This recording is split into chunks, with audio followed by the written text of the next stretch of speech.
salaamaaleykum sama gars yi nuyu naa leen di leen wax dal leen ak jàmm ci chaîne bi encore une fois Malal defati na jàngat ci émission boobu di jàkkaarloo cette fois ci moom wax na yàq na lu mel ni Xeme Jomaay Fay ci ñàkk gim ñàkk jox solo sunu étudiants yi nga xam ne si ñoom ñooy avenir du Sénégal bokk nañ ci duñ sax avenir du Sénégal waaye bokk nañ ci ndax ni nga xamante si noonu la Jomaay ñàkkee mën a gouverner Sénégal dafay jur conséquence ci université bi ndax bu doon Sonko lii mu demee ni du demee na Malal yàq na lu mel ni Xeme Jomaay Fay nañ antinoon déglu Malal après ñu def suñu analyse.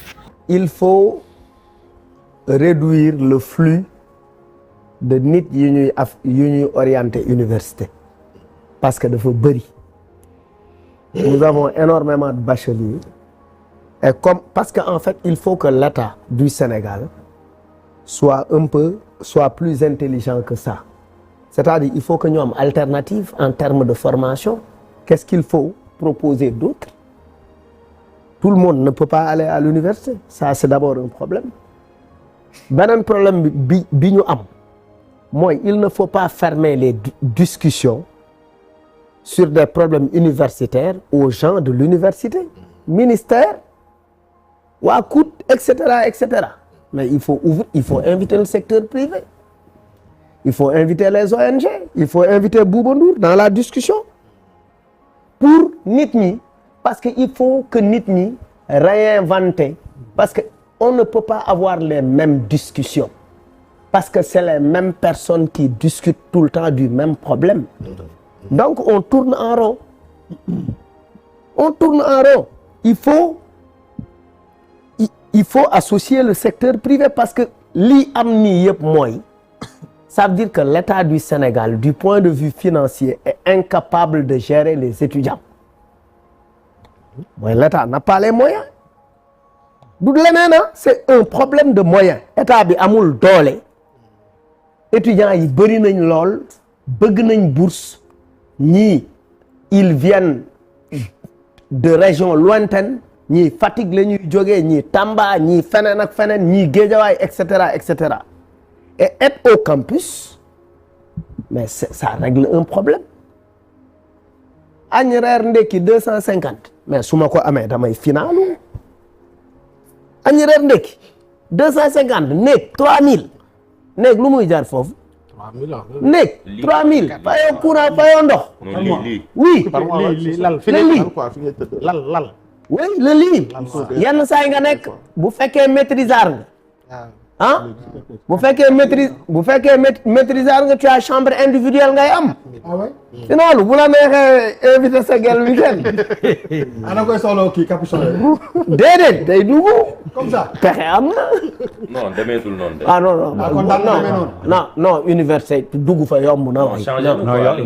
non gars yi non arrêtez. sinon non attends da ngay budget mooy lan sinon daaw gars yi dinañ taal bibliothèque. demeetul noonu mooy dugg bi yombatul en tout cas c'est contrôlé. sécurité bi day ko dégg rek. non demeetul noonu. en réalité nekkatul chambre individuelle bu nit mën a am liberté bi chambre yi dañ koy. oui mais bu fekkee nit ku siis nga na. mais même dugg bi. fekkee sa néeg bu ko mais Malal même dugg bi yombatul aussi ah. comme man nii woy mënatuma ñëw rek ne damay dugg. non sécurité bi. d'accord mais li ma bëgg a non li ma bëgg a wax mooy jamono day dox. ubbi leen waxtaan yi. woo leen ma man ci waxtaan bi woo leen ci Buuba woo leen ci ñoom Moundiaye Cissé woo leen ci waa Orange woo leen ci waa Yaas woo leen ci waa Eiffage woo leen ci toutes les sociétés multinationales qui opèrent dans ce pays-là et on essaie de voir woo leen ci effectivement les entreprises alimentaires ñiy defar meew ak beurre ak diwlin ak suukar woo leen.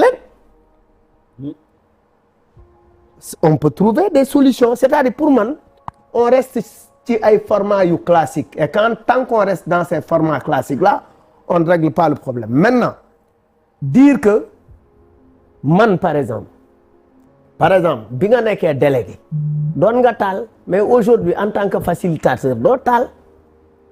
Bi nga nekkee délégué doon nga taal mais le langage change selon la position. Taaloo Talo. non man sama langage du changé de. Voilà, grand. Mais, Non, mais je veux dire, tu ne diras pas aux étudiants. jaar nga Talen. jàkkaarloo de tàngal. Oui, jaar nga, moom la oui, jënd jaar nga ba fi, léegi, mais li ma war a tàngal oui, dafa tàngal. c'est ce que je En dis. plus, j'ai un grand problème parce que tàngaloo. Maintenant, yow doo la atte woo xeex. maintenant, du ma atte. maintenant, xam nga souvent, maintenant, JPS, négociateur. nee na la ñoom ñaari forme de lutte lañ am. waaye Dem au front, wala dem. wala ngénte tubaab. waaye.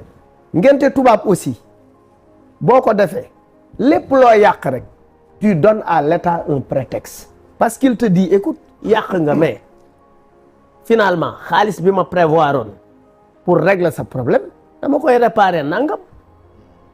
Vous ne pensez pas que la réhabilitation de la bibliothèque universitaire aujourd'hui bi nga xamante ne taal nañ ko pendant les manifestations, vous ne pensez pas que la réhabilitation aussi va impacter les bourses des étudiants? Pour man, et puis ñu ngi ci situation de précarité et chaque Sénégalais a une responsabilité de contribution citoyenne. loolu mooy dëgg. Naka la ñuy def pour wut des solutions étudiant bi am lu mu bàyyi mën na nekk. Étudiant bi aussi c'est un bon citoyen, il fait partie de ceux qui élisent. Étudiant bi dafa jouer un rôle important dans l'élection de nos actuelles élites politiques. Absolument. De ceux qui sont au pouvoir, ils ont joué un rôle fondamental. Absolument. bi ñu convoqué le premier ministre à l'époque, nekkul woon premier ministre, bu ñu ko convoqué, quand il choisit l'itinéraire de l'université, c'est pour compter sur les étudiants en termes de mobilisation. Loolu war na tax état aussi bàyyi xel, mais aussi war ngeen xam ni dëkk am na fu muy toll, chacun dafay bàyyi dara. C'est pas pour dire que non dañuy bàyyi souvent du affaire u tapette affaire. loolu la ñuy bàyyi. est-ce que état dafa dellu ginnaaw si loolu mu waxoon. bi état duggee woon daf ko def wala defu ko.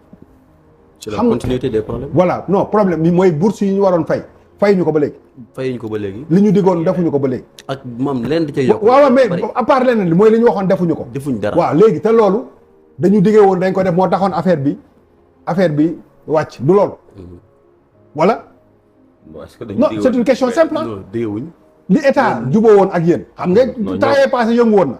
ba gars yi toog ba waxtaan. ñu ne dañuy commencer fay est-ce que état engagement yooyu mu jëloon respecté na ko wala respecté wu ko. ay sama gars yi kàddu yooyu la bu Fou Malade yëkkati ak Bouba Ndour def ci ab jàngat lu ñeel université bu Sénégal ndax kat ku ne xam na ni étudiants yi moom commencé war nañ xabtalu wàllan te boobu ba léegi Diomaye Faye amul jëlu si ñoom benn décision te ñoom étudiants yi li fekk feew leen du noppaliku kon liñ naan la jóg Diomaye Faye ñàkk man gouverner di réer ak Ousmane Sonko di réerantu ak Ousmane Sonko lu mu dugg rek loolu moo ko ci dugal kon il faut mu takkoo ak Ousmane Sonko di ko laaj xalaat di questionné waa ci boppam sax waaye dañuy booloo pour liggéey Sénégal waaye boo bëggee xañ sa premier ministre nga xam ne si ni moo plus fort du premier ministre du Sénégal nga bëgg koo différencier ak sa bopp waaye moo lay indi jafe-jafe yoo dugg kon sama gars yi way leen ñu topp ci scène bi ba beneen vidéo jaa ngeen jëf